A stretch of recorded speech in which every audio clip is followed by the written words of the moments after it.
Olá! O assassinato da menina Isabela Nardoni, que escandalizou o país por envolver o próprio pai e sua nova mulher, evidenciou a grande quantidade de recursos tecnológicos que envolve hoje em dia os laudos técnicos.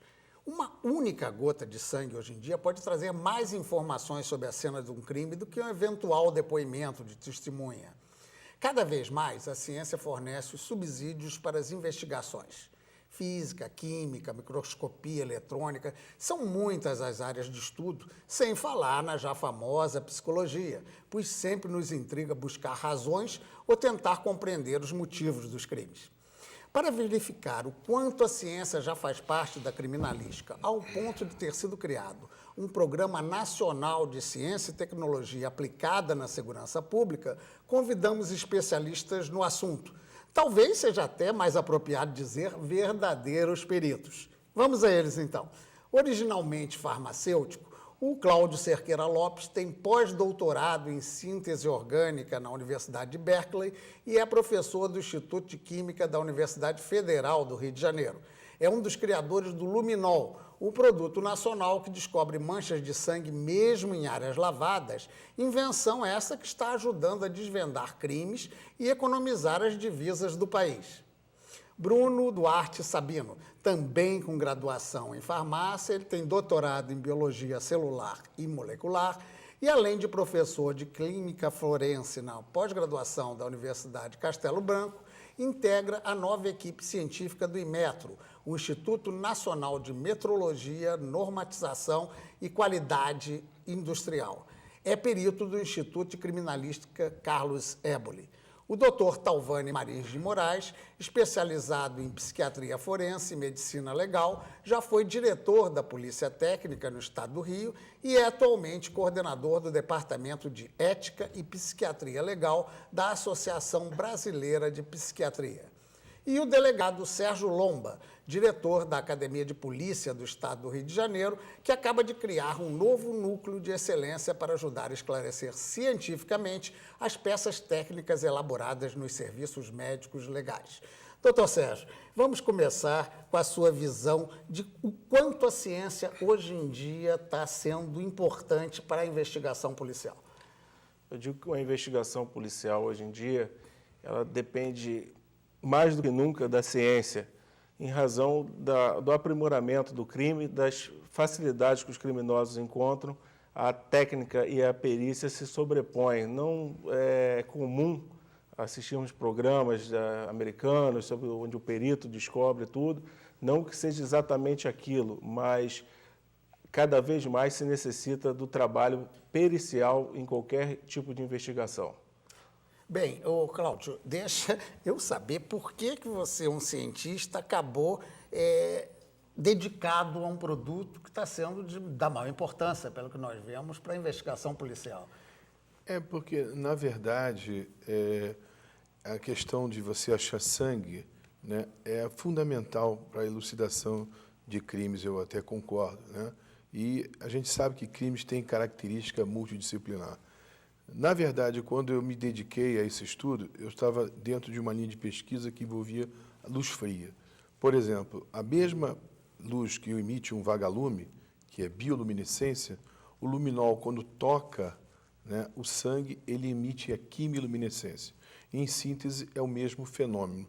Só que, como o delegado mencionou, baseado num fundamento científico, né, nós estamos colocando essa tecnologia a serviço, né, dos peritos, para que eles sim, que são conhecedores das cenas de locais de crime, possam, né, trazer à justiça, né, as informações necessárias para a elucidação dos casos que são convenientemente julgados a partir de dados científicos. Saímos do empirismo e vamos ficar fundamentado, né, nos fundamentos da química, da física, da biologia. Fatalmente nós vamos discutir aqui mais um pouquinho sobre luminol, porque tem realmente um caráter, né, de quase futurologia, né? Lava e tal, ele ainda chega lá, mas a gente explica daqui a pouco. Deixa eu passar aqui para o Bruno, para a sua visão sobre essa participação. Você também foi até professor, foi aluno, né, do Cláudio. Por que você enveredou, virou até perito criminal? Por que você juntou a ciência com a questão da investigação? Então, o curso de farmácia é um curso que ele desenvolve muito a questão investigativa, de pesquisa e de utilizar a ciência em prol da saúde humana. E quando eu ingressei na perícia criminal, eu aprendi que o estudo de criminalística é uma casa de ciência.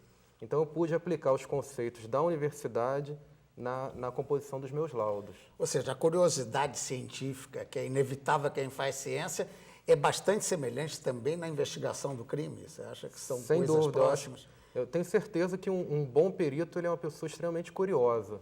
Acima de tudo, ele é um curioso muito grande. O Dr. Cláudio pode falar melhor do que eu, que o cientista também tem que ser muito curioso para poder desenvolver as suas teses. Né? Não fosse isso, estudar vagalume já é uma curiosidade, né? Bem, professor Talvani, do seu ponto de vista, hoje em dia, né, você tem um passado nessa área enorme, apesar da tenridade. Mas a sua visão, há muito mais ciência hoje em dia na investigação policial do que no passado? Ah, sim, cada vez mais a gente vai acrescentando, né? Essa parceria que foi mostrada aqui, né? Foi exemplificada, que é uma parceria na investigação fundamental entre o processo do raciocínio investigativo, né? A autoridade policial, por exemplo, juntamente com seus agentes de autoridade, faz o raciocínio, mas é fundamental que a perícia possa contribuir, porque houve um tempo no passado, né? Felizmente já longínquo e abandonado, em que para apurar um crime era necessário torturar o suspeito até que ele confessasse o crime. Veja você que absurdo. Então, era muito importante o depoimento, a confissão do acusado. Né? Hoje em dia, não. Hoje ele pode negar durante todo o tempo que tenha sido ele e que praticado o crime, porque as provas periciais, elas vão levar a autoridade policial e a autoridade judiciária a convicção de que a culpabilidade daquele suspeito é existente. Então, isso é fundamental. O Bruno falou do raciocínio investigativo, assim como o professor Cláudio também. Esse raciocínio investigativo é fascinante. Foi o que me levou a fazer medicina legal, né? A primeira vez que eu conheci o Instituto Médico Legal, através de um colega que lá já trabalhava, eu fiquei fascinado. Eu disse, é isso aí que eu quero fazer, porque é o quebra-cabeças, é a montagem da história ao contrário, que é o que faz o perito. E é óbvio que isso cada vez mais é importante para a investigação policial. Não é a única coisa, é importante deixar claro. Quer dizer, a autoridade policial e judiciária ela tem um mosaico, né, de informações, mas é uma das questões mais importantes para a autoridade formar o seu raciocínio, é o laudo pericial. Bem, doutor Sérgio, o senhor tem uma vivência aí na polícia, o que é que dá para mensurar em relação à quantidade de ciência no trabalho policial? Ou seja, os nossos policiais hoje estão preparados de que maneira, ou quanto, em relação à capacidade de investigação mais calcada na inteligência do que nesses métodos, inclusive esperamos que não hajam mais, né, no meio da nossa polícia. Com certeza. Como o doutor Talvani estava falando, cada vez mais a investigação necessita de uma técnica, né? Não é mais aquela coisa amadorística da investigação dos nossos avós, onde o sujeito onde a rainha das provas seria a confissão do acusado, do investigado. Então, toda fraude hoje em dia, toda investigação, ela requer cada vez mais do auxílio do profissional técnico. Como o juiz se socorre dos peritos durante o curso da ação criminal, a autoridade policial tem que ter a colaboração dos seus agentes e seus auxiliares, no caso os peritos, que vão sanar as dúvidas que possam surgir e vão mostrar um caminho, como o professor Cláudio falou. Agora há pouco, a questão do luminol. O sujeito pode dizer, não foi transportado ninguém nesse veículo.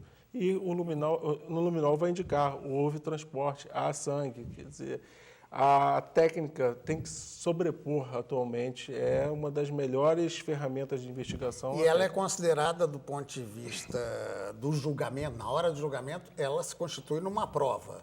Com certeza, porque a prova pericial, ao contrário da prova testemunhal, ela não é uma prova matemática, praticamente a prova pericial. Ela vai dizer se foi aquela arma que disparou aquele projetil, ela vai dizer se aquele carro conduziu alguém, um cadáver, houve sangue, o derramamento de sangue imperceptível. Então, graças a essa técnica, vai se descobrir a autoria.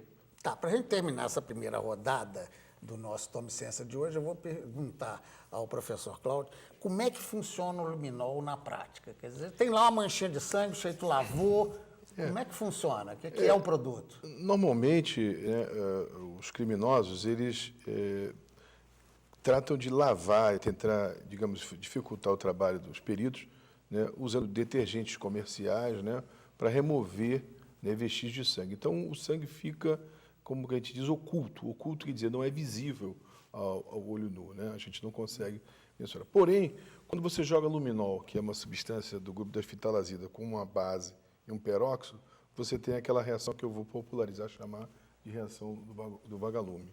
É o quê? É um sprayzinho? É um spray em 2 frascos, a nossa formulação é em 2 frascos, porque se você coloca o peróxido junto com o luminol, você diminui o tempo de vida média dele, né? Por isso que nós optamos, porque o luminol ele teve que atender às condições da nossa polícia. Primeiro, revelar essa reação em condições de que você não tem energia elétrica. Que a maioria dos crimes que ocorrem de homicídio em nosso país, eles são em regiões ermas que não têm energia elétrica. Então, nós não teríamos como levar um gerador ou uma bateria, seja lá o que fosse, é uma coisa meio no alto do morro. Porque essas estrangeiras são assim? Algumas tem que jogar são. uma Hoje já luz. estão modificando a fórmula, por coincidência, né? Então, essa formulação que nós fizemos permite aos peritos usarem o luminol sem precisar, digamos assim, usar a luz ultravioleta, que é, evidentemente, ligada a uma força elétrica. E esse tipo de técnica facilita porque ela pode, naquele local, como o doutor Sérgio mencionou, permitir ao perito coletar material biológico, porque ali tem sangue. O luminol interage com o sangue e o sangue, quando é tratado com peróxido, libera nitrogênio e a luz quimiluminescente, né, com quantum, que dá a cor azul intensa. E o perito, sabendo que ele tem, ele recolhe aquela parte que tem o sangue e leva para o laboratório de DNA, porque o luminol em si, sozinho, ele não é, digamos assim, conclusivo, né? Ele tem algumas outras reações que podem ocorrer. O luminol só é conclusivo quando ele dá negativo. Você jogou o luminol, não tem, então ali não tem sangue. Agora, se ele dá positivo, aí que vem o caráter multidisciplinar da aplicação do luminol. Ele tem que ser, para o judiciário, ele só é válido se estiver acompanhado do DNA. E o DNA vai dizer se aquele sangue é da vítima ou se o sangue é do agressor, né? Ou até se não é de ninguém. Ou se não é de ninguém, é mais sangue humano, né? Certo. A tipologia tem que ser ABO, né? Então, quer dizer, são situações, né, como o Bruno mencionou ainda há pouco, em que a ciência, né, tem que ser extremamente precisa para dar uma indicação inequívoca, né, da culpabilidade ou inocência, né, das partes. Isso. Bem, nós vamos agora a um pequeno intervalo e já voltamos para continuarmos aqui com os nossos peritos em crime, de certa maneira, peritos em crime, mas são muito mais que isso, são grandes especialistas no assunto. Até já.